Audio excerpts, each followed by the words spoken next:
हरिमंगल करियो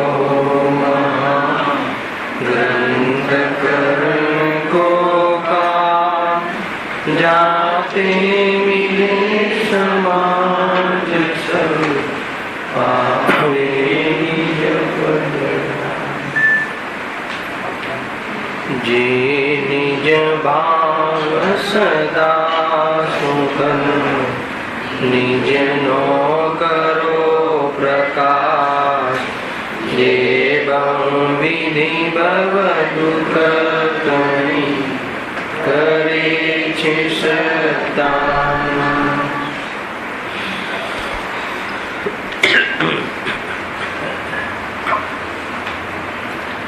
श्री मोक्ष मार्ग प्रकाशक ग्रंथ से ત્રીજા અધિકાર ઉપર આપણે સ્વાધ્યાય ચાલી રહ્યા છે। ત્યાં જે ટોપિક છે કે સાતાવિદની કર્મના ઉદયમાં પણ જીવ ઘણો દુઃખી થાય છે। આ જે કથન છે એની સિદ્ધિ અનેક યુક્તિઓ દ્વારા લોજિકથી આપણને અહીંયા પ્રૂવ કરે છે કે સાતાવિદની કર્મનો ઉદય હોય, બહારના એના ફળ સ્વરૂપે ઘણી અનુકૂળતાઓ હોય, છતાં પણ જીવ મોહના કારણે, સ્વપરના ભેદ વિજ્ઞાનના ભાવના કારણે, સ્વના અને પરના સ્વરૂપથી અજાણતાના કારણે આ જીવ નિરંતર ઘણો વ્યાકુળ રહે છે, મૂલવાદી છે। ધનાદિ મળી જાય, ઈચ્છા અનુસાર બહારમાં સામગ્રીની ઉપલબ્ધિ થઈ જાય અને મોહનો અભાવ ન કર્યો હોય તો જીવ સુખી થાય એ વાતમાં દમ નથી। મૂળ આ ઓપરેશન ચાલી રહ્યું છે અત્યારે। જો ક્યાં આવ્યા હતા આપણે પેજ નંબર 60 ઉપર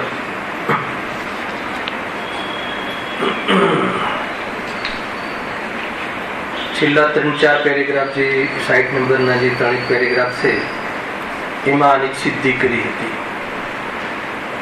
થોડુંક જોઈ લઈએ છે 5 મિનિટ રીકેપ, બરાબર? अनुसंधान કે અસાતાના ઉદયથી થતી અવસ્થાઓમાં તો દુઃખ ભાસે, તેથી તેને દૂર કરવાનો ઉપાય કરે, તથા સાતાના ઉદયથી થતી અવસ્થાઓમાં સુખ વાસે, તેથી તેને રાખવાનો ઉપાય કરે। પણ એ બધા ઉપાયો જૂઠા છે। આ જીવને એક અંદરમાં ભ્રમ રહે છે કે સાતાના ઉદયમાં સુખની પ્રાપ્તિ થાય છે અને સાતાનો ઉદય થઈ જાય તો પછી એને શું કરે છે? રાખવાનો ઉપાય કરે છે। ઓર વિશેષ ઉદય આવે, ઓર વિશેષ અનુકૂળતાઓ પ્રાપ્ત થાય એવો ઉપાય કરે છે। પરંતુ એ કહે છે કે છતાં પણ જીવ તો દુઃખી રહે છે। પહેલા એક વિઝન એ આપ્યું કે ઉપાયો કરે છે બધા જૂઠા કેમ છે? કેમ કે અસાતાના ઉદયનો દૂર થવું અને સાતાનો ઉદય આવો એ તારે આધીન નથી, ખ્યાલ? કારણ કે પ્રથમ તો તેનો ઉપાય આ જીવને આધીન નથી। કયો ઉપાય કરે છે? સાતાના ઉદયમાં થતી જે અનુકૂળતાઓ છે એ કાયમી રહે એના માટે જે ઉપાય કરે છે તારે આધીન નથી। અસાતાના ઉદયનો દૂર થવું તથા તો પ્રતિકૂળતાઓનો અભાવ થવો એ તારે આધીન નથી। કોને આધીન છે? વેદની કર્મને ઉદયને આધીન છે, નિમિત્ત પ્રદાન કરે।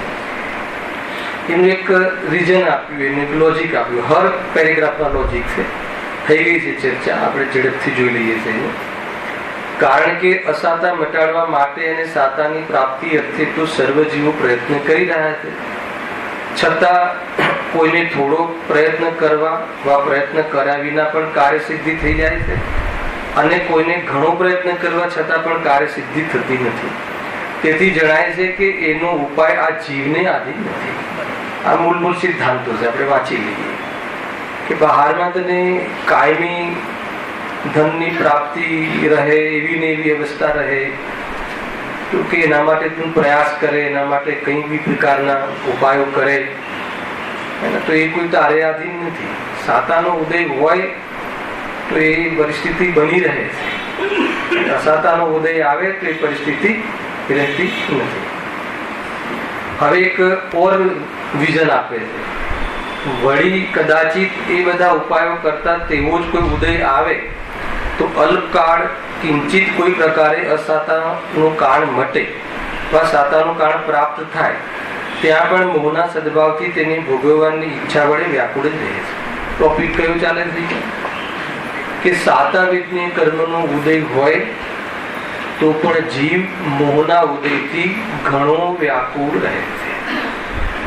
સાતા વિજ્ઞ કર્મના ઉદયથી ઘણી સારી પરિસ્થિતિ જે દુનિયામાં કહે છે એવી મળી તો જીવ સુખી થઈ જાય છે એમ નથી બનતું. મૂળ વાત એ, અને એની સિદ્ધિ કરે છે યુક્તિથી. કેમ કે એવું જોવામાં આવે છે કે આ સ્થિતિને કાયમી રાખવા માટે જીવ નિરંતર વ્યાકુળ રહે છે, અથવા આ સ્થિતિ ઓર વિશેષ મળે એના માટે વ્યાકુળ રહે છે, અને એના માટે ઉપાયો ઘણા કરે છે, ઓર બી ઘણા ઉપાયો કરે છે, પણ એ બધા ઉપાયો જૂઠા છે. અસાતા વિજ્ઞના ઉદયની પરિસ્થિતિ દૂર કરવા પણ ઈચ્છે છે, છતાં અહીંયા કહે કે કોઈ કાળે એવા સાતા વિજ્ઞ કર્મનો ઉદય આવ્યો ને અસાતા વિજ્ઞનો ઉદય દૂર થાય. અર્થાત તો જે એને ઈચ્છા કરી કે મારે ભોજન મળવું જોઈએ, મારે વ્યવસ્થાઓ મળવી જોઈએ, મકાન મોટું મળવું જોઈએ, એવી ઈચ્છા કરી એનો ઉપાય બી કર્યો, એના માટે જે ઉપાય નોકરી કરી, વેપાર કર્યો, કષ્ટ વેઠ્યા, જે પણ ઉપાય પણ કર્યો, પણ એમાં કદાચિત કોઈ જીવને સાંભળજો આ બહારમાં પ્રયત્ન કરવાથી કોઈ ચીજો મળી એમ નહીં. એ પ્રયત્ન કરવામાં કદાચિત કોઈને સાતા વેદને કર્મનો ઉદય આવી ગયો, તમે સમજો, તો એ બહારમાં કાર્યની સિદ્ધિ થઈ. આ મગજમાં રાખજો, કયા કાર્યની સિદ્ધિ થઈ? સુખના કાર્યની. અને બહારમાં એને એવી અનુકૂળતાઓ મળવાનો કાર્યની સિદ્ધિ થઈ. શાના કારણે થઈ? ચીનોભાઈ બહુ મજૂરી કરી, હે ને, બહુ વૈતરું કર્યું, ઘણી માયાચારી કરી, હોશિયારી કરી, ઘણા છલ કપટ કર્યા, હે, બહુ બુદ્ધિનો ઉપયોગ કર્યો, બહુ મતલબ કે મહેનત કરી, 24 કલાક આપણે બિઝનેસમાં બધું અને એનો ઉપાયો કર્યા, એના કારણે ઉપલબ્ધિ થઈ. આના કારણે થઈ તો કે સાતા વિજ્ઞ પુણ્ય કર્મના ઉદયથી એ બહારમાં એની સિદ્ધિ થઈ. એટલેથી પૂર્ણ વિરામ નથી. આગળ શું કહ્યું? ત્યાં પણ મોહના સદભાવથી ભોગવવાની ઈચ્છા વડે તે વ્યાકુળ જ રહ્યો. એના પૂરા પેરેગ્રાફમાં આ મૂળ વાત છે. પહેલા એ વસ્તુ મેળવવાની આકુળતા, મળ્યા પછી ભોગવવાની આકુળતા. પહેલા બે આકુળતાઓ, અને ભોગવવાની આકુળતા રહે છે, અને ભોગવ્યા પછી શાંત થઈ જાય ને તો બીજી વસ્તુ ભોગવવાની ઈચ્છા, ત્રીજી વસ્તુ ભોગવવાની ઈચ્છા, ઓર ભોગવવાની ઈચ્છા, એની આકુળતા રહ્યા કરે. પછી બીજો બી એક ન્યાય આપ્યો હતો. કયો ન્યાય આપ્યો હતો? આ તો વસ્તુની હોત, પાછી એની પાસે 5 ઇન્દ્રિયો છે, તો એક ઇન્દ્રિયોના માધ્યમથી એ વસ્તુને ભોગવવાની ઈચ્છા. પહેલા તો એ વસ્તુ ભોગવવી હોય, જે વસ્તુ ભોગ્ય વસ્તુ છે એના જ્ઞાનમાં, એ વસ્તુ પહેલા તો બરાબર એને આંખના માધ્યમથી એની સુંદરતા હોવી જોઈએ, સારો શેપ હોવો જોઈએ, તો એ રીતે ભોગવે પેલા આંખના માધ્યમથી. પછી એનો શેપ બરાબર થઈ ગયો, બરાબર એનો આકાર થઈ ગયો વ્યંજનનો, ખાવાના પદાર્થનો, પછી એનામાં સુગંધ લીધું હતું લાસ્ટ ટાઈમ, પછી એનામાં સુગંધ સારી હોવી જોઈએ તો ભોગવવાની મજા આવે. પછી એનામાં ક્રિસ્પી હોવું જોઈએ, આ હોવું જોઈએ, તે હોવું જોઈએ, એનો સ્વાદ સારો હોવો જોઈએ. તો એ પાંચેન્દ્રના માધ્યમથી એ ગે પદાર્થમાં કલ્પના કરે છે ભોગવવાની, અને એ કલ્પનામાં અર્થાત ઈચ્છામાં ઘણો વ્યાકુળ થાય છે. અહીંયા એમ કહે, એ આગળના ટોપિકમાં આવ્યું હતું ને કે એની ઈચ્છાનો થંભાવ તો થતો નથી. એ લોજિક યાદ રાખજો. આ બધા સિદ્ધાંત કથન છે, આ વાસ્તવમાં બોધ કથન છે. એ જીવનો કોઈ વસ્તુને બહારમાં મળી જવાથી અને એને એ સંબંધી તો ઈચ્છા સમાપ્ત થતી નથી, ઈચ્છા તો વધે છે, ભોગોમાં ઈચ્છા વધે છે, ભોગ ભોગવવામાં ઈચ્છા કોઈ સમાપ્ત થતી નથી. ભોગના વિષય બદલવાની ઈચ્છા થાય તો ક્યારેક ભ્રમ થઈ જાય કે ભોગવવામાં ઈચ્છા ડાઉન થઈ ગઈ. નથી હોતું, વિષય બદલી થાય. હવે પેલા ટીવી જોતા હતા, પેલા થિયેટરમાં પછી જઈએ, નહીં તો હવે મતલબ પેલા મેચ આપણે ટીવીમાં, નહીં હવે ડાયરેક્ટ સ્ટેડિયમ પર. તો એ રીતે ઈચ્છાઓ ને હવે અમેરિકા જેમ તો જ્યાં ચાલતી હોય ત્યાં જઈને જોઈએ. તો એ રીતે એની ઈચ્છાઓમાં ડે બાય ડે એની ઈચ્છાઓ જવાન થતી જાય છે ને આયુષ્ય ઘટતું થાય છે. શરીર ઘરડું થતું જાય છે અને ઈચ્છાઓ જવાન થતી જાય છે. ગજબ છે. તો એ રીતે જીવ દુઃખી થાય છે. જુઓ આગળ એ પેરેગ્રાફમાં એવું કહ્યું, આ બે પેરેગ્રાફ જે હતા ને એમાં સ્ત્રીનું ઉદાહરણ આપ્યું હતું. એ રીતે તો એ રીતે મૂળ વિષય શું હતો આપણો કે સાતાના ઉદયમાં પણ જીવને બહારમાં ઉપલબ્ધિ થવા છતાં પણ ઘણી આતુરતા. આપણે એમ લાગે ઘણા રૂપિયા ધન આદિ મળી જાય, આપણને આટલું ટાર્ગેટ મળી જાય, આપણને વર્ષના 2-5 કરોડ મળી જાય ને પછી આપણી શાંતિથી મળી ગયા એમાં કોના કારણે મળ્યા ધ્યાન રાખજો. શાના કારણે મળ્યા? બહુ મહેનત કરી અને કુટુંબનો પણ બહુ સપોર્ટ. દરેક વ્યક્તિની સફળતામાં કોઈનો હાથ જરૂર હોય છે. તો આપણી સફળતામાં કોનો હાથ છે? પત્નીનો કે સિમંદર ભગવાન? કોનો હાથ છે? અનિલભાઈ બહારમાં મકાન મોટું બધું થઈ ગયું, એમાં કોનો સપોર્ટ છે? સાતાવેદની કર્મનું ઉદય. અને ત્યાં સુધી કે વાંધો નથી, પંડિતજી કે બરાબર છે, અમને ખબર છે, પણ પછી સુખી થયો, પછી આકુરતા મટી ગઈ ને મોહનના ઉદય હોય ત્યાં સુધી આકુરતા રહે છે. એ બતાવવું છે કે બહારમાં ગમે એટલી અનુકૂળતા હોય પણ જ્યાં સુધી મોહનો સદભાવ છે, જ્યાં સુધી ભ્રમણા છે, જ્યાં સુધી સફળનું ભેદ વિજ્ઞાન નથી, જ્યાં સુધી તને પરના ઓરથી સુખનું ભાષિત થાય છે, ત્યાં સુધી પરાધીનતા નહીં મટે, ત્યાં સુધી તું નિરાકુલ નહીં થાય. અહીંયા કહે છે. એટલે સાતાવેદની કર્મના ઉદયમાં પણ મોહના સદભાવથી જીવ દુઃખી થાય છે. હવે જો લાસ્ટ પેરેગ્રાફ જ્યાં ઘણી વખતે આપણે વિષય છોડ્યો ઓર વિશેષ વાત જુઓ. એક ધન પ્રાપ્તિનો ઉપાય કરવામાં, વ્યાપાર આદિ કરતા તથા તેની રક્ષા કરવામાં સાવધાની કરતા કેટલી વ્યાકુળતા થાય છે? પ્રશ્ન પૂછે છે. થાય છે કે નથી થતું? ના, અમે તો અભ્યાસ થઈ ગયા છે, અમને એવું કઈ લાગતું નથી. પેલા જીવ એમાં રીઢો થઈ ગયો છે. જીવને ખબર નહીં, એને મજૂરી કરવામાં એને એક પ્રકારથી એનો સ્વભાવ થઈ ગયો હોય એમ સમજે છે. ખ્યાલ? જીવને એવી આદત પડી ગઈ છે કે બસ આ તો સહજ થઈ ગયું છે, દુઃખ સહજ થઈ ગયું છે કે આટલું દુઃખ તો હોય જ. એ રીતે ફરીથી જુઓ. એક ધન પ્રાપ્તિનો ઉપાય કરવામાં શું ઉપાય કરે છે? વ્યાપાર આદિ કરતા તથા તેની રક્ષા કરવામાં સાવધાની કરતા કેટલી વ્યાકુળતા થાય છે કે નથી થતી? કે એન્જોય આવે છે?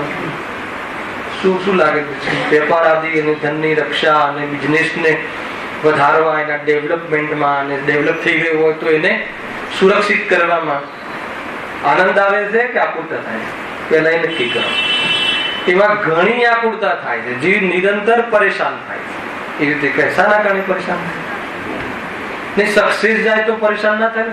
સક્સેસ જાય, નિષ્ફળ થાય તો પરેશાન જાય. સક્સેસ ના જાય ને એના નુકસાન થાય, પણ પૈસા બી મળે, ધન મળે, બધું ફળ બી બરાબર આવે તો પણ કે મોહ હોય તો આકુરતા થાય છે. ખ્યાલ? રક્ષા કરવામાં આકુરતા નથી થાય છે. વળી હજી બીજા કોન્સેપ્ટ, ભૂખ, તરસ, ટાઢ, તાપ, મળ, શ્લેષ્મા આદિ અસાતાનો ઉદય આવ્યા જ કરે છે. ઉદય પણ આવ્યા કરે છે એવી જાતિનો. હવે જુઓ, તેના નિવારણથી આ જીવ સુખ માને, પણ એ સુખ શાનો? એના નિવારણથી એટલે એનો ઉપાય કરે, એનો નિકાલ થઈ જાય. અને ઠંડીમાં મતલબ કે એનો નિકાલ કરવા માટે આપણે શું કરીએ? હીટર, ગરમીમાં એસી, અને અનુકૂળતા મળે તો એનું નિવારણ થયું. રોગ થાય તો મટી જાય, દવા લાગુ પડી જાય. તો કહે છે કે નિવારણ શાનું થયું? રોગનું થયું ને. કોના રોગનું? શરીરના રોગનું થયું ને. અને એ બતાવો, એક લોજિક છે કરશનભાઈ, કે જીવ રોગથી દુઃખી છે કે રાગથી દુઃખી છે? તો દુઃખ મટાડવાનો ઉપાય રાગ મટાડવો એ છે કે રોગ મટાડવો એ છે? અને આપણો ઉપાય શું કરીએ? સીધે સીધું લોજિક છે ને, ખ્યાલ દર્શન અહીંયા છે. અને રોગ, શરીરમાં રોગ હોય તો રોગ મટવાથી જે થોડી રાગ મટવાથી સુખી થાય છે. તો આપણે તો રોગ મટાડવાનો ઉપાય કરીએ. માનો કે સંકીર્તનને બીમાર પડ્યો હોય તો આપણે ભાઈ ગોવાઈની દવા લઈએ તો તું સુખી થઈ જાય. ભાઈ ગોવાઈ છે ને બાજુમાં, આપણે એમને દાખલ કરી દઈએ અને કિડની તારી બગડી હોય તો ઉપાય બરાબર છે કે નહીં? એવો ઉપાય કરીએ આપણે કોઈ દિવસ? ખ્યાલ? આત્મામાં કયો રોગ છે? રાગ નામનો રોગ છે. એ રોગ મટાડવાનો ઉપાય નથી કરતા અને આ શરીરના રોગ મટાડવાનો ઉપાય કરીએ છીએ કે જે આપણો રોગ જ નથી. તો સુખી ક્યાંથી થવા? કેવી ભૂલ કરીએ? જ્યાં રોગ છે, જે દુઃખનું કારણ છે, એનો તો ઉપાય નથી કરતા. એ અહીંયા કહે સાનું સુખ સાનું બહારમાં કદાચ નિરાકરણ થઈ જાય, તમારે બરાબર હાર્ટ બાટ બધું બરાબર થઈ જાય તો સુખ સાનું. એમ એનાથી સુખ મળતું જ નથી. એ તો માત્ર રોગનો પ્રતિકાર જ છે. જ્યાં સુધી સુધાતી રહે ત્યાં સુધી તેને મટાડવાની ઈચ્છા કરીને વ્યાકુળ થાય અને એ મટતા કોઈ અન્ય ઈચ્છા ઉપજે તેથી વ્યાકુળ થાય. વળી પાછી સુધારી થતા તેની વ્યાકુળતા થઈ આવે. નિરંતર જ રહે, નિરંતર. ભૂખ લાગી, ભોજન કર્યું, હે ને? એ જ કર્યું છે ને. આહાર ને પછી નિહાર ને પાછો આહાર ને પછી નિહાર, હે ને? કોઈ જીવ અને એ સુખી થવા માટે, સુખી થવા માટે ઊંઘે ને સુખી થવા માટે ઉઠે ને વળી પાછું ઊંઘે ને ફ્રેશ થવા માટે. પણ જીવ ક્યારે એક સમય માટે સુખી, મોહ માટે તો સુખી થાય. મગજમાં પૂરું પ્રકરણ એક જ છે આખું કે તને દુઃખનું કારણ વાસ્તવમાં મોહ છે. એને બહારમાં ફેસિલિટી મળી જાય તો સુખી ન થાય અને ફેસિલિટી ન હોય તો દુઃખી ન થાય. મોહ હોય તો દુઃખી થાય ને મોહ ના હોય તો સુખી થાય. બસ આ એક. તો જ્યાં ઉપાય કરવાનો છે આપણને એવું ભાષિત થાય છે કે બહારમાં ફેસિલિટી મળે તો સુખી થાય અને ફેસિલિટી ઓછી થઈ જાય તો દુઃખી થાય, એટલે આપણે બહારમાં ફેસિલિટીનો ઉપાય કરીએ. તો કે નહીં, અહીંયા સિદ્ધિ કરે છે પંડિતજી કે ફેસિલિટી ઘણી છે ઘણા જીવો, પણ મોહ હોય તો દુઃખી થાય. એટલે તું ઉપાય મોહના ભાવનો કર. ફેસિલિટીને સાચવવાનો, એને ફેસિલિટીને પ્રાપ્ત કરવાનો અને એની રક્ષા કરવાનો, એનો સુરક્ષિત રાખવાનો, સલામત રાખવાનો ઉપાય છોડ દે. ભૂલો પડી જાય છે અને તારો જે અવસર છે વેદ વિજ્ઞાન કરવાનો એ અવસર જતું. અત્યારે જે ધ્યાન જાગૃત છે આત્મકલ્યાણ કરવા માટેની જે ક્વોલિટી છે વર્તમાન ઉપયોગની, એ ડાઉન થઈ જશે. એટલી ડાઉન થઈ જશે કે વેદ વિજ્ઞાન કરવા માટે સક્ષમ નહીં રહે. પછી શું કરશો? અસંગની પંચિંદ્રિય જીવ સુધી તો કઈ ઉપાય કરવાનો સાધન જ એનું મળતું નથી. સાધનનો દુરુપયોગ કરો તો પ્રકૃતિમાં નિયમ છે કે સાધન મળતું નથી. ખ્યાલ આવે કે નહીં? એનો વિચાર કરજો.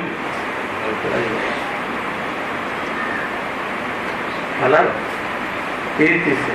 આંખ સ્વાધ્યાય માટે મિલી છે અને એનાથી અન્ય કાર્ય કર્યા તો આંખ નહીં મળે.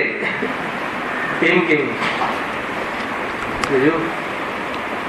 હવે જોરદાર વાત આવી રહી છે. એ પ્રમાણે તેને ઉપાય કરતા કદાચિત અસાતા મટી સાતા થાય તો ત્યાં પણ આકુરતા જ રહ્યા કરે છે અને તેથી દુઃખ જ રહે છે. હવે ટોપિકનો આ મિનિંગ, આ ટોપિકમાં હવે અંતમાં શું હતો ટોપિક? કે એ પ્રમાણે ઉપાય કરતા એટલે શું? બહારમાં રોગ મટાડવાની, બહારમાં સામગ્રી પ્રાપ્ત કરવાની અને એ સંબંધી સક્સેસ જાય. અસાતાના ઉદયમાં હીન થઈ ગઈ હતી બધી પરિસ્થિતિઓ એને બહારમાં, તો એ પરિસ્થિતિઓ કદાચ એને સાતાના ઉદયમાં સુધરી ગઈ. ઉપાય તો એને કર્યો પણ ઉપાય કરવામાં સાતાનો ઉદય આવ્યો ત્યારે પરિસ્થિતિ સુધરી ગઈ દુનિયાની દ્રષ્ટિએ. તો પણ ત્યાં પણ શું લખ્યું છે? આકુરતા જ રહ્યા કરે છે. એની સિદ્ધિ કરી આ ઉદાહરણોથી. બરાબર છે? તો હવે શું કરવું? બહારમાં સાતાનો ઉદય લાવવા, બહારમાં વ્યવસ્થાઓ માટે જે આપણું સમર્પણ છે. કોનું સમર્પણ છે? આપણી કેપિટલનું, આપણી મૂડીનું. કઈ કેપિટલ? ઉપયોગનું, શ્રદ્ધાનું, એનો મિસયુઝ છે એ કરવાનું છોડી દો, એમ કેવું છે. ફરીથી હજુ એમને મન નથી વળતું, હજુ કઈ કઈ કેવું જુઓ. વળી કે એટલે સમજવાનું કે ઓર વિશેનું ડેવલપમેન્ટ. વળી એ સાતા પણ સદા રહેતી નથી. ગજબ છે. શું કહ્યું? એ સાતા પણ સદા રહેતી નથી, કારણ કે તેના ઉપાય કરતા કરતા જ કોઈ અસાતાનો ઉદય એવો આવે કે જેનો કોઈ ઉપાય જ બની શકે નહીં. જોરદાર. આ બધી પ્રેક્ટિકલ વાત છે ને. સદા એક સરખી પરિસ્થિતિ રહેતી નથી. જો આ જ કથન પોઝિટિવમાં પણ લઈ જવાય છે. અહીંયા પોઝિટિવ માટે જ છે. બેન્સીનું વચનામૃત છે ને, પરિસ્થિતિ પહાડ જેવી પરિસ્થિતિ આવે છે કે નહીં કથન, તો પણ શું છે? હા. કેમ કે ગમે તેવી પરિસ્થિતિ આવે પણ એ પરિસ્થિતિ એક સરખી રહેતી નથી, મટી જાય છે. પણ સ્વરૂપના આશ્રયનો ભાવ થાય બહુ જરૂરી છે. સ્વરૂપના ભાવ એટલે પરિસ્થિતિ બદલવાની વાત નથી. સ્વરૂપના આશ્રય એનાથી ભિન્ન અનુભવ કરે, એ પરિસ્થિતિને જીતી જાય. ભિન્ન અનુભવ કરવાની વાત. એ પરિસ્થિતિ મારી નથી. શરીરમાં રોગ આવ્યો એ પોષણ મારી નથી, એ મારી દશા જ નથી. હે ને? એ માન લેતો કે આ બહુ સારો છે કે પહાડ જેવી પરિસ્થિતિ આવે, સ્વરૂપમાં જતા રહી. અરે સ્વરૂપમાં જતા રહી એટલે પોતાના ઘરમાં રહે ને, એને પોતાનું ઘરને પોતાનું માનીને ત્યાં રહે તો દુઃખી થઈશ. જેની છે એ જોશે, એ પરિસ્થિતિ જેની છે એ જોશે. આપણે નહીં જોવાનું કે નહીં જોવાનું, આપણે નહીં એને મતલબ કે કઈ કરાવવાનું કોઈ ઔષધથી કે તું તારા સ્વરૂપમાં જઈને જો, એમ બહારમાં કરાવવાથી કાંઈ મળતું નથી, એમ કહે છે. જુઓ, વળી એ સાતા પણ સદા રહેતી નથી, કારણ કે તેના ઉપાય કરતા કરતા જ કોઈ અસાતાનો ઉદય એવો આવે કે જેનો કોઈ ઉપાય જ બની શકે નહીં. મતલબ કોઈ આપણે સાતાનો ઉદય કોઈ પરિસ્થિતિ એવી ને એવી રહે એવો ઉપાય કરીએ, અથવા બહુ સલામત રહે, સુરક્ષિત રહે ચીજ, એ બહારના સંયોગો એવો ઉપાય કરે, એવો ઉપાય કરતા કરતા શું થાય છે? અસાતાનો ઉદય આવી જાય છે ઘણી વાર. અને એવો અસાતાનો ઉદય આવે કે તમે ઉપાય જ ના કરી શકો. એને એ ઉપાય ત્યાં સંભવ જ ના રહે. માનો કે તમે ઘણી વાર કેસ બની જાય ને કે એવી કાર તમે લાવો અને કારમાં પછી એવી જાતિના બધા લોક ન ખાઓ. કેવા લોક? કે ખુલે જ નહીં, એટલે તમારું કોઈ બેગ કે પાકીટ કે દોરો કોઈ ખોલીને ફટાફટ ખેંચે જ નહીં. એવી જાતિની તમે શાના માટે ઉપાય કર્યો તો? સુરક્ષા માટે, એના માટે કર્યો તો. પણ પછી કેવું બન્યું? ઘણી વાર બન્યું ને, ગાડી પાણીમાં પડી તો બચવા માટે બહાર આવવાનો જે ઉપાય આપણે આપણા અનુકૂળતા માટે કરીએ છીએ, એ જ ઉપાય ઘણી વખત એને આપણા નુકસાનમાં નિમિત્ત બને છે. એ જ પોઝિશન, એ જ ઉપાયો, એ જ સિચ્યુએશનો, એ જ વસ્તુઓ આપણા માટે શું બને છે? હાનિકારક બને છે, નુકસાનકારક બને છે. જોઈ લેજો કેટલી વાર બને. આપણે ત્યાં સિક્યોરિટી રાખીએ, સિક્યોરિટી ગાર્ડ. શાના માટે રાખીએ? સિક્યોરિટી માટે. હવે એ જ સિક્યોરિટીની દાનત બગડે. ઇતિહાસ ગવાહ છે. કયો ઇતિહાસ? હે, આપણે આગળ ઇતિહાસની વાત નથી કરતા. આગળ ઇતિહાસમાં તો ઘણા ઉદાહરણ. આપણી સામેનો ઇતિહાસ ગવાહ છે કે જે વસ્તુને જે વ્યક્તિને સુરક્ષા માટે રાખ્યા હતા, એ વ્યક્તિઓના માધ્યમથી જ એનો સંહાર થયો. હવે ઉપાય શાના માટે કર્યો હતો? અને થયું શું? અસુરક્ષા થઈ ગઈ. જે તમે જોઈ લેજો, જે વ્યક્તિઓને આપણે ટ્રસ્ટ રાખીએ છીએ, એ આ દસ્તુર છે દુનિયામાં, અને કર્મોની આવી સ્થિતિ બને છે. તમને જેટલું નુકસાન તમારા માનો છો એનાથી થાય છે ને, એટલું નુકસાન બીજાઓથી નથી. તમે જોઈ લે લોકની જેવી તમારા ઘરનું સિક્રેટ, તમારા બિઝનેસનું સિક્રેટ, તમારા બિઝનેસનું નુકસાન તમારા પોતાના માનો છે એનાથી થાય છે. પોતાના માનો છે એટલે જે લોકોને તમે બિઝનેસની સુરક્ષા માટે રાખ્યા છે, પોતાના આ બધી મોની કમાલ છે, અને એ લોકો દ્વારા જ તમને નુકસાન થાય છે. જેટલી નિંદા તમે તમારા માનો છો અને માનીને તમે એને કહો છો બધી વાતો, એના દ્વારા નિંદા થાય છે, એટલી નિંદા બીજા દ્વારા. આખિરકાર એ નથી થઈ કે નહીં, કે તારે અસાતાનો ઉદય આવે ત્યારે એ જ વ્યક્તિઓ તારા વિમુખ થઈ જાય છે, અને તારા સાતાનો ઉદય આવે તો તારી સામેની પાર્ટીમાં બેઠેલા બધા તારા સન્મુખ થઈ જાય. ગજબ છે આ તો, બધા કર્મોના નાચ છે કે નહીં? પોતે ધણીનો દીકરો સેવા ના કરે અને સાતાનો ઉદય આવી જાય તો કોઈ બહારનો પડોશીનો દીકરો શ્રવણ બની જાય. બને છે કે નથી બનતું? તો બહારનું કોઈ ગણિત સાચું નથી. આ તો કે તું ઉપાય જે કરે છે ને ઉપાય જૂઠા છે. તું લાખ પ્રયાસ કર, ગમે એટલી પ્રોટેક્શનમાં રાખે છે ને, પેલું એક્ઝિબિશનમાં કોઈ કરોડોનો હીરો હોય તો કેટલી સુરક્ષા રાખે છે, કેટલી સુરક્ષા રાખે છે. તો જેટલી સુરક્ષા રાખે છે ને એ સુરક્ષાના માધ્યમથી જ એ હીરો ચોર ઉડાઈ જાય છે ત્યાં. બરાબર છે કે આપણે છોકરાઓને શાના માટે ભણાવીએ છીએ કે ભાઈ એની સુરક્ષા માટે, એના જીવન નિર્વાહમાં અનુકૂળતા માટે. તો એ જ ભણતર એના માટે શું બને છે? એ જ ભણતર આપણા માટે સામાન્ય નિમિત્ત બને છે. વધારે ભણી જાય પછી આપણી સામે થાય.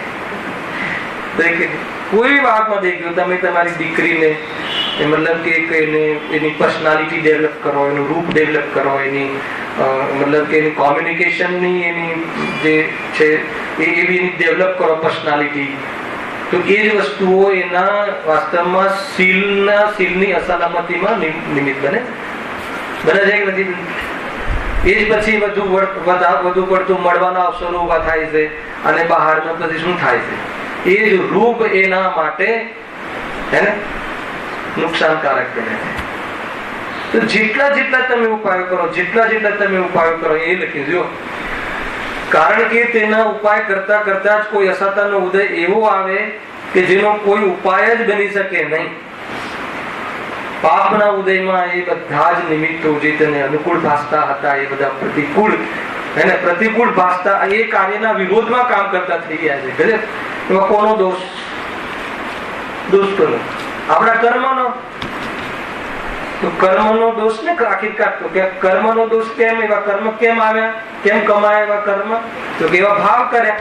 તો કે એવા ભાવ કેમ કર્યા? તો કે અજ્ઞાનના કારણે. અંતમાં એક જ ખૂટા પર આવવાનું છે, ગમે ત્યાંથી તમે વિષય ચાલુ કરો. સૌથી મોટો અપરાધ પોતાના સ્વરૂપને ન ઓળખવું. સૌથી મોટો અપરાધ પોતાની અરુચિ, પોતાના સ્વભાવની અરુચિ, સ્વરૂપની અરુચિ, અગ્રતાના સિદ્ધાંતની અરુચિ, ભગવાને બતાવેલા વસ્તુના સ્વરૂપની અરુચિ. એના કારણે આ જીવ હંમેશા નિરંતર આકુળ વ્યાકુળ રહે છે. આ બધી પરિસ્થિતિઓ ઉભી થાય છે એનું કોઈ મહત્વ નથી. આકુળ વ્યાકુળ થવાનું મેઇન કારણ તો મોહ છે, ભ્રમ છે. એ રજૂ તથા તેની ઘણી પીડા થાય, એ સહી જાય નહીં ત્યારે તેની વ્યાકુળતા વડે વિહવલ બની મહા દુઃખી થાય છે. અને એની ઘણી પીડા થાય છે ને પછી દુઃખી થાય છે. જો હવે આ સંસારમાં સાતાનો ઉદય ફરીથી એક એક ડેવલપ થાય છે સિદ્ધાંતો. હવે આ સંસારમાં સાતાનો ઉદય તો કોઈ પુણ્યના ઉદયથી કોઈ જીવને કદાચિત જ હોય છે. ઘણા જીવોને તો ઘણો કાળ અસાતાનો જ ઉદય રહે છે. શું કહ્યું? પંચમકાલની પરિસ્થિતિ સમજો તમે. અહીંયા શું કહે છે? સાતાનો ઉદય તો કોઈ પુણ્યના ઉદયથી કોઈ જીવને કદાચિત રહે છે, હંમેશા નથી રહેતો. ઘણા જીવોને તો ઘણો કાળ અસાતાનો જ ઉદય રહે છે. અસાતાનો ઉદય ઘણો રહે છે, સામાન્ય કથન છે. એ તો 2000 સાગર અધિક માટે નીકળે છે, એમાં વધારામાં વધારે સ્વર્ગ ના કરે. અહીંયા એ વાત નથી, અહીંયા એક સામાન્ય વાત છે કે જીવને અસાતાનો ઉદય તો ઘણો રહે છે, માટે એ ઉપાય કરે છે તે બધા ઉપાય જૂઠા છે. અસાતાનો ઉદય વારંવાર છે, કેટલી પાપનો ઉદય કેટલો રહે, પ્રતિકૂળતાઓ ઘણી આવે છે. બે પ્રકારના જીવ કહ્યા કે કદાચિત કોકને પુણ્યનો ઉદય થોડો હોય છે, પણ અસાતાનો ઉદય તો જોવા વાળા જીવો તો ઘણા હોય છે. તો હવે શું એમાં ફરક પડે છે? હવે એકબીજામાં તમે જુઓ કેવી રીતે થાય છે. આપણે ઉદાહરણ લઈએ કે માની લો કે જે આપણા કર્મચારી હોય છે, આપણો જે સ્ટાફ હોય છે, તો એમને બહારમાં ઘણી પ્રતિકૂળતા હોય. 10-12 હજાર પગાર હોય તો અત્યારની મોંઘવારીમાં કેવી પ્રતિકૂળતાઓ આવી શકે, કેવી જાતિની આકુળતા થતી હશે એ આપણે સમજી શકીએ. બરાબર. હવે એ કર્મચારીને, એ સ્ટાફને, એ નોકરને, એ મજૂરને એમ થાય, શું થાય કે મારા શેઠ ઘણા સુખી છે, એવું થાય કે ના થાય? અને શેઠને શું થાય? શેઠને શું થાય? ચિરુભાઈ બતાવો કે નોકર ઘણા સુખી છે, એમ જ ચાલે છે. આ બધું ભ્રમથી ચાલે છે કે જીવ જ્યાં ઉભો છે ત્યાંથી મોહના કારણે દુઃખી જ છે. તમે એમ માની લો. પેલા જે પોઝિશનમાં ઉભો છે, જે પોઝિશન એટલે ખ્યાલ આવ્યો, કોઈ પુણ્યના ઘણા ઉદયમાં ઉભો છે અને કોઈ પાપના ઘણા ઉદયમાં ઉભો છે. તો પાપ પુણ્યના ઉદયથી દુઃખી સુખી નથી, ખરેખર એ મોહના ઉદયથી જે પોઝિશનમાં છે દુઃખી છે. પેલાને એમ લાગે છે કે પેલો સુખી છે, શેઠિયાઓને એમ લાગે છે કે મારો સ્ટાફ સુખી છે, એને કોઈ ઝંઝટ નહીં, અહીંયાથી ગયો પછી શાંતિ ઘરે જઈને આરામથી સુઈ જાય. અને શેઠને પેલા નોકરોને એમ લાગે શેઠને કોઈ તકલીફ જ નહીં, રૂપિયા પર રૂપિયા રોજ કરોડનો પેલો બેલેન્સ ચેક આવતો જતો હોય ને કે શેઠ બહુ સુખી. હવે એ બધા બે ભ્રમથી આ સુખી ને પેલો કે આ સુખી, તો એમ કરી કરીને ભ્રમથી શું કરે છે? સંસાર એને ચાલે છે, અનાદિથી ચાલે છે. એ બસ થાય છે ને એ ભ્રમથી. આ બંને તમે એકબીજામાં કલ્પના કરીએ. મને એમ લાગે ચીનુભાઈ ઘણા સુખી, ચીનુભાઈ એમ લાગે તમે ઘણા સુખી. તો સુખી કોણ છે? બતાવો, સુખી કોણ છે? સુખી કોણ હોઈ શકે? મોહનો અભાવ હોય એ જ સુખી હોઈ શકે. આ વ્યાખ્યા. મોહનો સદભાવ હોય અને શાસ્ત્ર ઘણા આવડતા હોય, સાંભળજો, મોહ ઘણો તીવ્ર હોય અને શાસ્ત્રનું જ્ઞાન ઘણું હોય તો એ જ્ઞાન એને સંસારમાં ફરવામાં નિમિત્ત બને છે. ખ્યાલ આવે કે મેન સુખ દુઃખ સાથે સંબંધ બહારની પરિસ્થિતિ કે જ્ઞાનના ડેવલપમેન્ટની કે સંયોગની કે કોઈ શરીરના નિરોગીપણાની કે બહારમાં ધન આદિની કે કોઈ ચાર ગતિમાં સ્વર્ગ ગતિની, એમાં કોઈ અપેક્ષા નથી. સુખની અપેક્ષા મોહના અભાવ પૂરતી જ છે. સુખ મોહનો અભાવ તો જ થાય, નહીં તો ના થાય. બહારમાં કોઈ એનું માપતોલ કે કોઈ હિસાબ કિતાબ છે જ નહીં. એ રીતે છે. જો હવે આ સંસારમાં સાતાનો ઉદય તો કોઈ પુણ્યના ઉદયથી કોઈ જીવને કદાચિત હોય છે. ઘણા જીવોને તો ઘણો કાળ અસાતાનો ઉદય રહે છે, માટે ઉપાય કરે છે. તે બધા ઉપાય જૂઠા છે. કેમ જૂઠા છે ઉપાય? કેમ જૂઠા છે? બે રીઝન બતાવ્યા. એક તો કે એ ઉપાયમાં જે પણ સિદ્ધિ થાય તારે આધીન નથી. એક સાતાવિદની કર્મનો ઉદય હોય તો એ બહારમાં અનુકૂળતા મળે. બરાબર છે? આ કહ્યું પહેલું વિઝન. તારે આધીન નથી એટલે તારો ઉપાય તું જે કરે છે જૂઠો છે. બીજું શું કે ભલે કદાચ સાતાવિદની કર્મનો ઉદય તારો આવી જાય તો એ ઉપાય કર્યો અને એમાં ઉદય આવીને બધી અનુકૂળતાઓ મળી જાય, પણ છતાં પણ મોહના સદભાવમાં તું ઘણો દુઃખી થાય છે. એટલે એનો અર્થ એ થઈ ગયો કે ભલે સાતાવિદની કર્મનો ઉદય તારે હોય તો પણ તું મોહના ઉદયથી ઘણો વ્યાકુળ રહે છે. નિષ્કર્ષમાં શું આવશે કે તું દુઃખી, તારી પાસે ધન ઓછું છે એટલે નથી, તારે મોહ છે એટલે દુઃખી છે. કેમ કે તું એમ સમજે છે કે ધન ઓછું છે એટલે દુઃખી, તો તું ઉપાય ધન વધારવાનો કરે છે અને ધન વધી જાય છે તો પણ દુઃખ મળતું નથી. કેમ કે મોહ મટ્યો નથી એટલે દુઃખ પડતું નથી. એટલે દુઃખી તું શાનાથી થાય છે? બસ આ આખો વિષયનું પેકેજ છે. તમને આ વસ્તુનું જેટલું બી કદાચ 1.5 પેજમાં ખ્યાલ ના આવ્યો હોય એને તો પણ આટલી વાતથી આપણને આપણો એ જે મેઇન ઉપયોગ જ્યાં લગાવવાનો છે, આપણે જે પુરુષાર્થ કરવાનો છે એમાં કામ આવી શકે. નક્કી વાત છે, નક્કી વાત છે. બહારમાં કોઈ યશ પ્રકૃતિ ઘણી હોય અને સુખી થઈ જવા એ વાત છે નહીં. જુઓ, તમારું કન્ક્લુઝન એન્ડમાં લાવે છે પેરેગ્રાફમાં. અથવા કહીને સમેટે છે વિષયને. બાહ્ય સામગ્રીથી સુખ દુઃખ માનીએ છીએ એ જ ભ્રમ છે. આવી ગયું કન્ક્લુઝન? શાનાથી સુખ દુઃખ માનીએ છીએ? બાહ્ય. આપણે સુખ દુઃખ નો આપણો માપદંડ શું છે ચીનુભાઈ?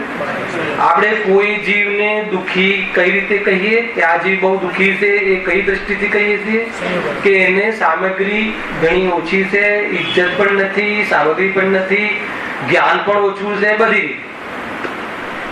તો આપણે શું માનીએ છીએ? દુઃખી માનીએ. બરાબર. જ્ઞાન ઓછું હોય ને દુઃખી માનીએ તો કયા નિરાત દુઃખી ગણાશે?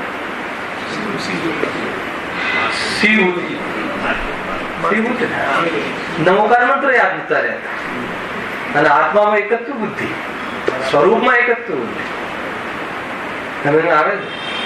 એટલે કોઈ જીવને કોઈ પ્રશ્ન ન આવડે સભામાં કે આપણે સાધારણ ગ્રુપમાં તો આપણે શું સમજીએ ખ્યાલ દુઃખી. આ સુખી ક્યારે નહીં થાય જનરલી. ત્યાં સુધી તો કોઈ જીવ જતો જ નથી. મેન તો અહીંયા બહારમાં થોડું ઘણું ઓછું વધતું હોય. બોલો ઝુંપડપટ્ટીમાં રહે એ દુઃખી અને પેડર રોડ ના બંગલામાં રહે સુખી. ખ્યાલ નહીં આપણે થોડું બદલીએ કે ઝુંપડપટ્ટીમાં રહે એ દુઃખી અને અહીંયા બોરીવલી વેલાડ આપણે આપણો એરિયામાં રહે સુખી. પછી પેડર રોડમાં રહે એ સુખી અને આ બોરીવલી ને બધા નાના નાના એરિયામાં રહે દુઃખી. તો કોણ સુખી કોણ દુઃખી નક્કી તો કર. ખ્યાલ આવે નહીં. પછી સ્વર્ગના દેવો રહે દેવો જે સુખી ના પેડર રોડ વાળા બધા. તો આપણી દ્રષ્ટિ સંયોગોથી જ છે. આપણે સુખ દુઃખ ની જે મતલબ કે વિવક્ષા કરીએ છીએ, વ્યાખ્યા કરીએ છીએ, માપદંડ કરીએ સંયોગોથી. અહીંયા શું કહે છે? અથવા બાહ્ય સામગ્રીથી સુખ દુઃખ માનીએ છીએ એ જ ભ્રમ છે. કેમ નક્કી થયું? કેમ કે ઘણી સામગ્રી હોય છે અને એ સ્વર્ગના દેવો પણ મોહના કારણે ઘણા દુઃખી છે. અને આપણા જીવનથી જ ખ્યાલ આવે કે આપણી પાસે સામગ્રી ગઈકાલ કરતા પાસ્ટ કરતા અત્યારે ઘણી છે અને દુઃખ વધ્યું કે ઘટ્યું છે? રાખ્યું ઘટ્યું કહેશો તો શું થશે? તો એમ નહીં કે હા ઘટ્યું છે તમે સાચા છો, એમ નહીં, ભ્રમ છે એમ કહેશે. શાંતિ રાખજો. તો કોઈ જીવ કહી દે કે નહીં નહીં ગઈકાલે અમારી દશા છે બહુ બુરી દશા હતી, આજે તો ઘણી સામગ્રી થઈ ગઈ ને હવે તો બહુ શાંતિ છે. તો કોઈ જીવ શું કહે ગુરુદેવ ત્યાં કે નહીં નહીં તું દુઃખી નથી, વિચાર કરજે. એને તને ભ્રમ થઈ ગયો છે સુખનો. કઈ રીતે પ્રભુ બતાવો તો આ 1.5 પાનું વાંચ્યું કે નહીં? આકુરતા મટી છે? નિરંતર આકુરતા રહે છે ને? નથી રહેતી આકુરતા? હવે ધન સાચવવાની આકુરતા, હજુ વધવાની આકુરતા, ભોગવવાની આકુરતા, ઈચ્છાઓ તો મળતી જ નથી. તો કે તું દુઃખી છે. તો પછી શું કરાય? ઈચ્છાઓ મટા. ખ્યાલ એના ઉપર લઈ આવશે જો ધીમે રહીને. અથવા બાહ્ય સામગ્રીથી સુખ દુઃખ માનીએ છીએ એ જ ભ્રમ છે. સુખ દુઃખ તો સાંભળજો, સાતા સાતાનો ઉદય થતા અહીંયા સુધી નિમિત્ત. સાતા સાતાના ઉદયથી બી સુખ દુઃખ નહીં. આગળ વાક્ય પૂરું વાંચું છું જુઓ. સુખ દુઃખ તો સાતા સાતાનો ઉદય થતા મોહના નિમિત્તથી થાય છે.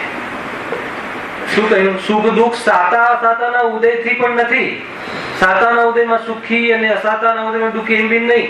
સાતા અસાતાના ઉદય થતા મોહ હોય તો બંને પરિસ્થિતિમાં દુઃખી અને મોહ ના હોય તો બંને પરિસ્થિતિમાં સુખી.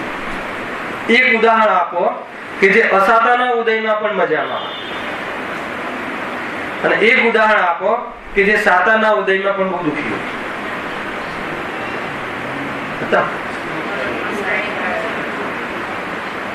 સૈનિક રાજા લો, મુનિરાજ લો કે એમને ઉપસર્ગમાં આસાતાનો ઉદય થયો ને, ઉપસર્ગ આવ્યો તો પણ સૈનિક રાજાને તો અત્યારે આસાતાનો નરકમાં તો પણ સમ્યક દર્શનના કારણે મજામાં છે. અને સાતાનો ઉદય ગમે એટલો હોય, ઘણા અરબપતિ કરોડપતિ ઉદય હોય પરંતુ ઘણા થાય કે એવી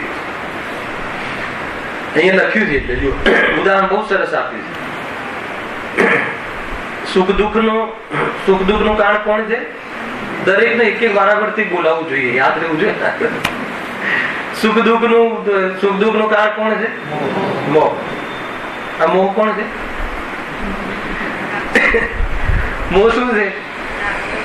મિથ્યાત્વ, ભ્રમ, ખોટી માન્યતા, અજ્ઞાન. આ ક્યાંથી આવી? મટી શકે કે ના મટી શકે? પછી એ આખી દિશા ચાલશે.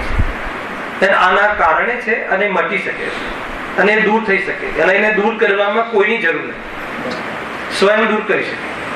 આ દેહ હું નથી એમ નક્કી કરવામાં રાજુભાઈ કોને પૂછો તમારે? ધર્મમાં સુખ નથી, બધું જુદું છે, બધું સ્વતંત્ર છે. એ જ્યારે આ મારવું છે એ નક્કી કરવામાં તમને કોઈની જરૂર નથી, તો આ જુદું છે નક્કી કરવામાં તમને કોની જરૂર છે? કેટલું સરળ છે. અચ્છા, આ મારું છે એ સ્વતંત્ર રીતે નક્કી કર્યું અને ઘણા જીવોએ તમને એમાં સપોર્ટ કર્યો, ખ્યાલ આવે કે નહીં? પણ એમાં સુખી ના થયા. હવે એકવાર આ કરી જુઓ, શું કરી જુઓ કે આ જુદું છે, આ મારું નથી, એમ નક્કી કરો અને એ રીતે દેહ બુદ્ધિ તોડો. પછી ઘણા જીવો તમને એમાં સપોર્ટ નહીં કરે, એનો વિરોધ કરશે તો એ સુખી થશે. ના અત્યારથી દીક્ષા થોડી લેવાય, ના અત્યારથી તમે આ ભેદ ગયા, અત્યારે તમે છોકરા મારા નથી, પછી હમણે તો પણ એ જીને અંદરમાં દેહ બુદ્ધિ તૂટી ગઈ, સાથે રહે તો પણ અંદરમાં બહુ જોરદાર એકદમ લોજિકલ વાતો છે. આપણે અકર્તૃત્વનો સ્વાદ લેવો હોય તો કોણ રોકે છે? કર્તૃત્વ બુદ્ધિ મટાડવી હોય તો કોણ રોકે છે? ઉપરથી એમાં તો તમને લોકો સપોર્ટ કરશે. શ્રેય જોઈતો ના હોય. આપણે આ બધી વ્યવસ્થાઓનું શ્રેય લઈએ, મેં વ્યવસ્થા કરી, કોઈ વ્યવસ્થા કરી શકતું નથી એમ અનુભવ કરવામાં કોણ રોકે છે? કોઈ રોકતું બી નથી અને સમાજને બી શાંતિ કે ચલો આને તો કઈ જોઈતું જ નથી માનમાં, કઈ એક સાલ બચી ગઈ છે એવું છે. જો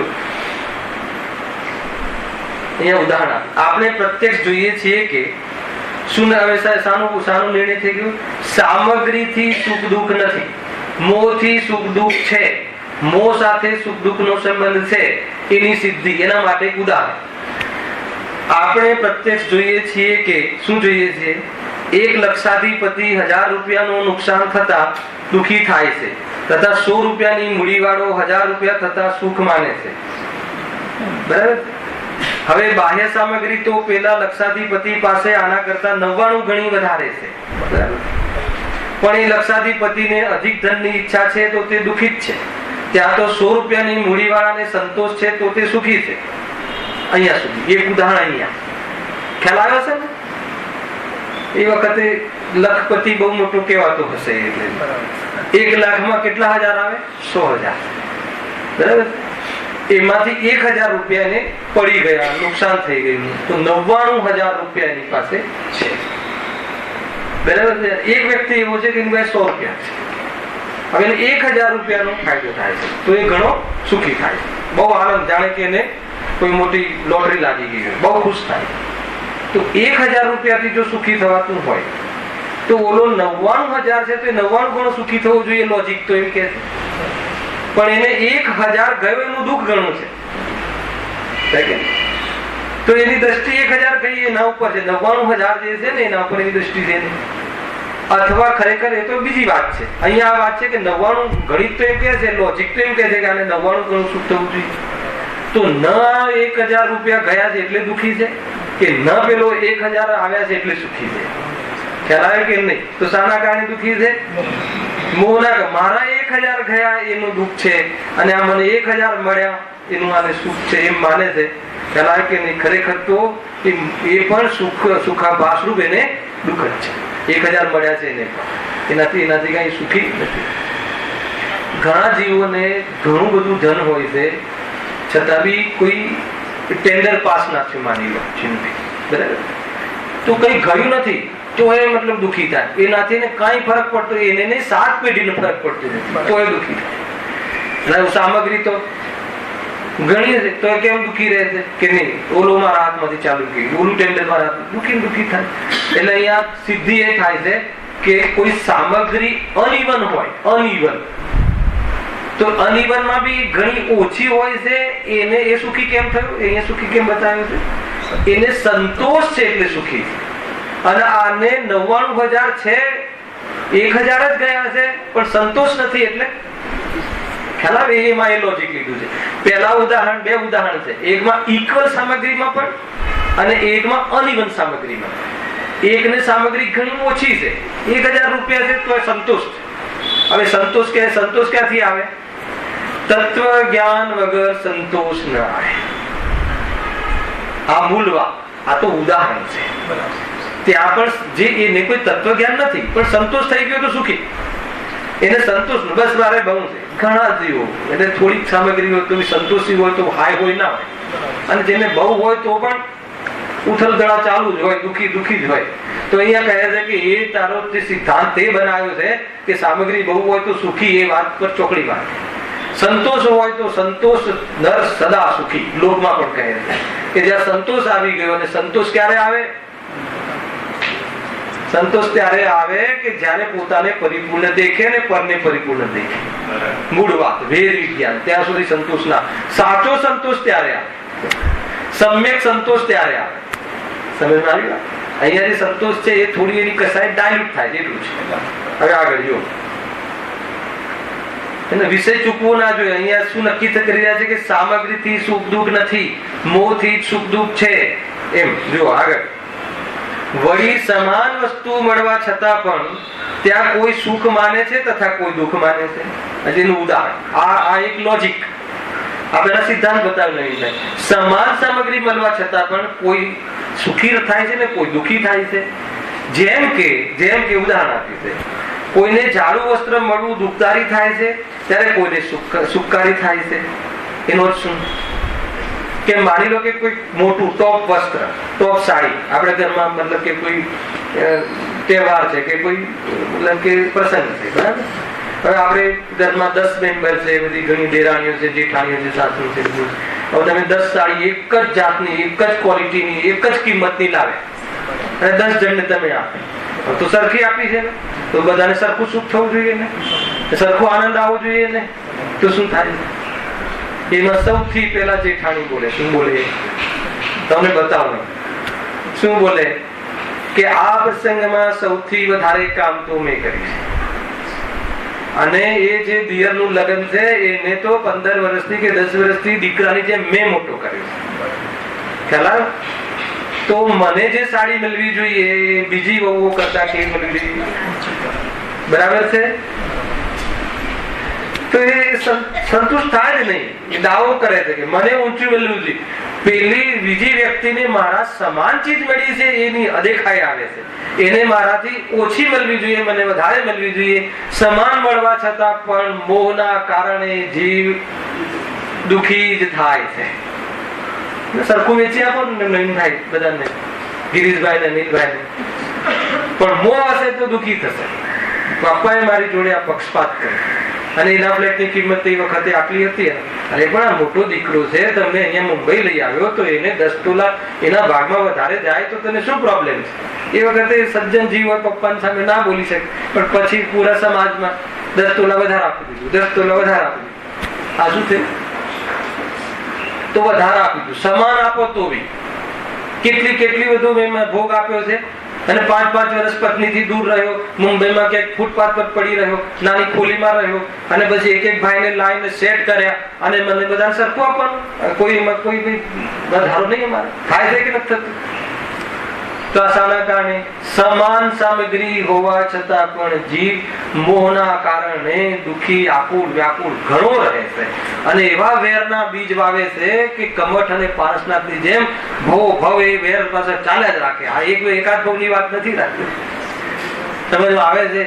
ચાલ્યા જ રાખે. એ વખતે પછી નવું બાંધે ને, અને નવું બાંધે એટલે વળી પાછું બીજા ભવમાં એ બધો કાર્યક્રમ પાછો ચાલુ ને ચાલુ રહે. ઓલો તિર્યન થઈને ત્યાં જાય તો તિર્યન થઈને ત્યાં જાય, પણ એને ના છોડે. એ રીતે ચાલુ જ ને ચાલુ જ રહે. કેવું સ્વરૂપ છે? તો આ બધું, આ પરંપરા, આમાં બ્રેક લાવવું હોય તો શું કરવું? કે તું મોહ ને ત્યાગ, અને મોહ ને તજવા માટે મોહ રહિત ભગવાન આત્મા જેવો છે એવું તારું સ્વરૂપ ને તું જાણ.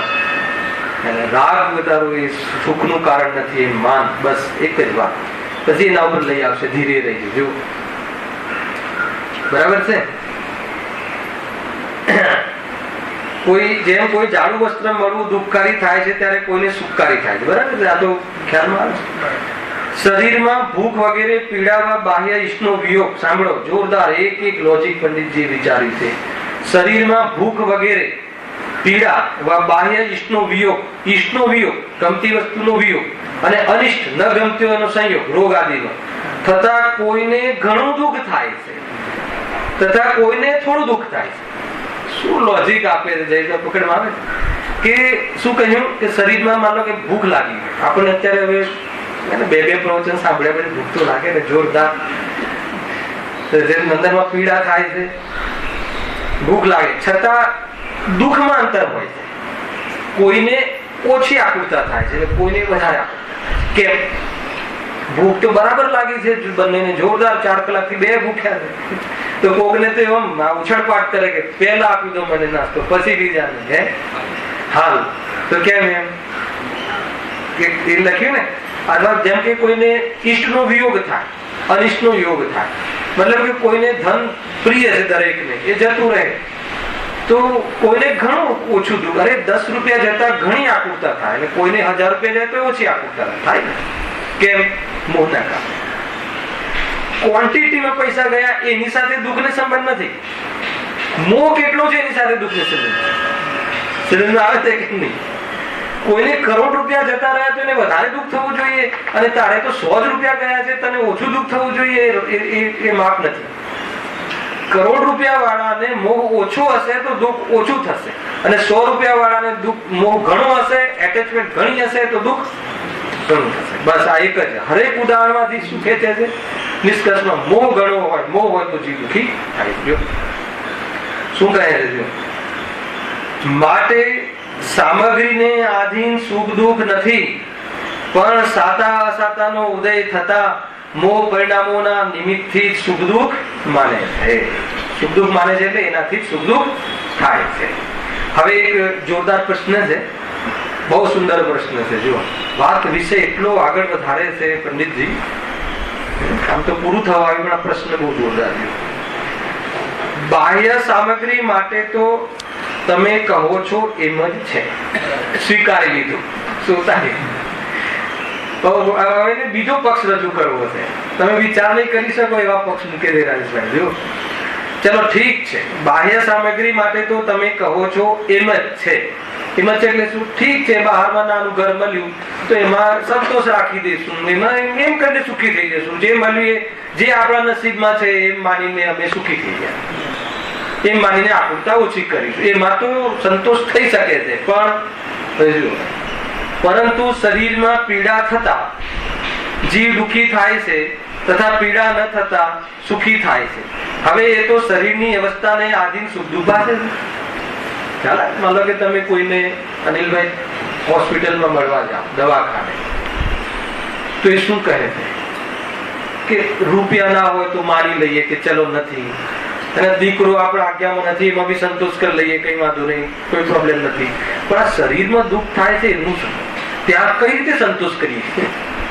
પહેલા તમે જોજો, દરેક કોઈ બી માણસ, અને જોડે શું કે જોડે એમ બી કહેશે આપણો સ્વાધ્યાયજી હોય તો, કે સ્વાધ્યાયમાં તો વિજ્ઞાન ઘણું કરીએ છીએ, પણ જ્યાં પેટમાં દુખે છે ત્યાં બધું ભૂલી જાય. તો આ દરેકનો પ્રશ્ન છે કે નહીં?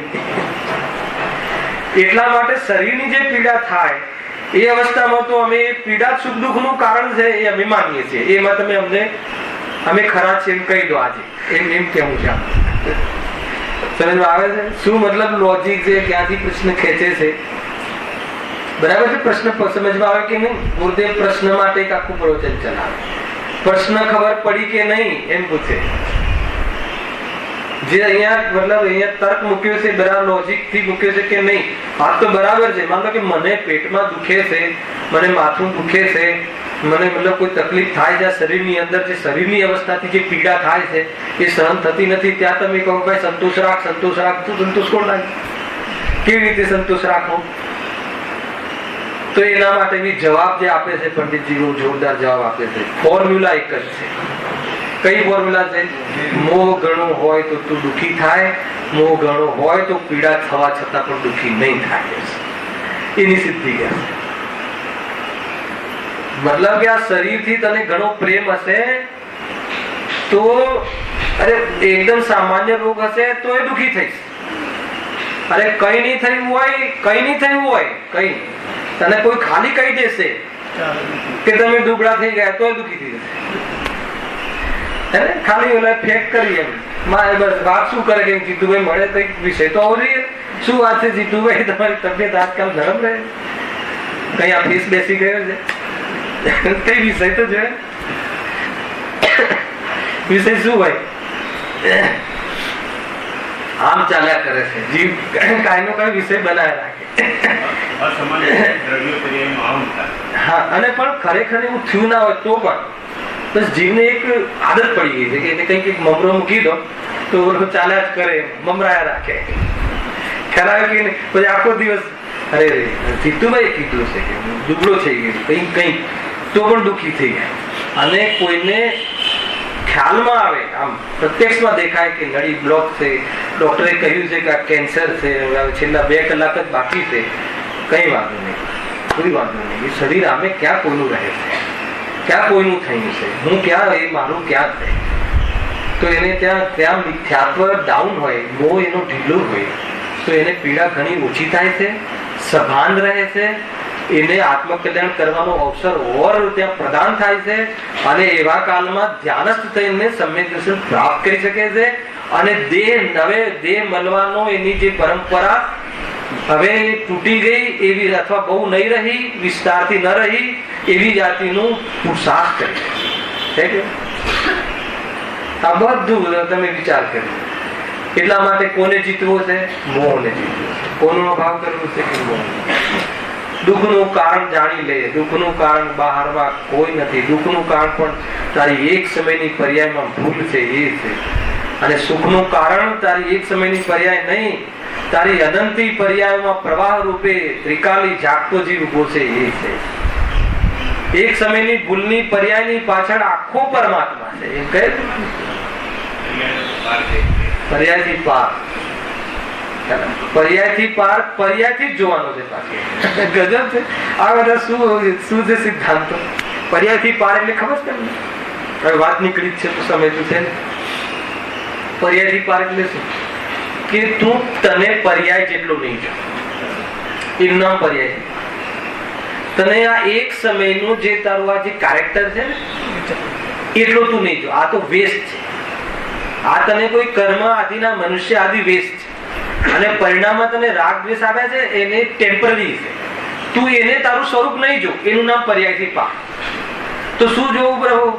તો કે એ પર્યાયો બદલાતી રહે છતાં તું એનો એ રહે છે, એ જો. આ મનુષ્યાદી પર્યાય નીકળી જાય છે, ધૂળ બની જાય છે, છતાં ચેતન તો તું ચેતન તરીકે રહે છે, ટ્રાન્સફર થાય છે અહીંયાથી બીજે ગયો. એ કોણ? એ જાણવા વાળો એ કોણ? કે એ તું. તો એ શાશ્વત રહે છે, એને તું જો. એને જો એટલે શું? હું શાશ્વત રહું છું એમ જો. એને જો એનો અર્થ પેલા કે એને જો એમ નહીં, હા જોઈ લીધું ને, આ ચેતન એમ નહીં, એ શાશ્વત રહે છે એવો હું છું એમ જો. એમ જો એટલું જ નહીં, એમ માન, એમ અનુભવ કર, વિશ્વાસ કર. તો શું થશે? એનું નામ પર્યાયથી પાર. એનું નામ એ તારી પર્યાય પરમાત્માપણાની સન્મુખ શું કર્યું?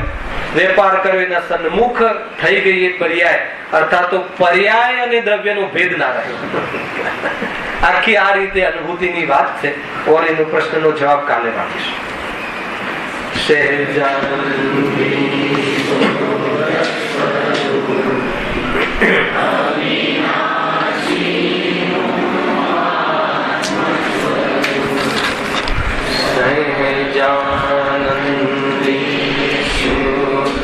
સ્વરૂપી અવિનાશી આત્મ સ્વરૂપ સહજાનંદી શુદ્ધ સ્વરૂપી અવિનાશી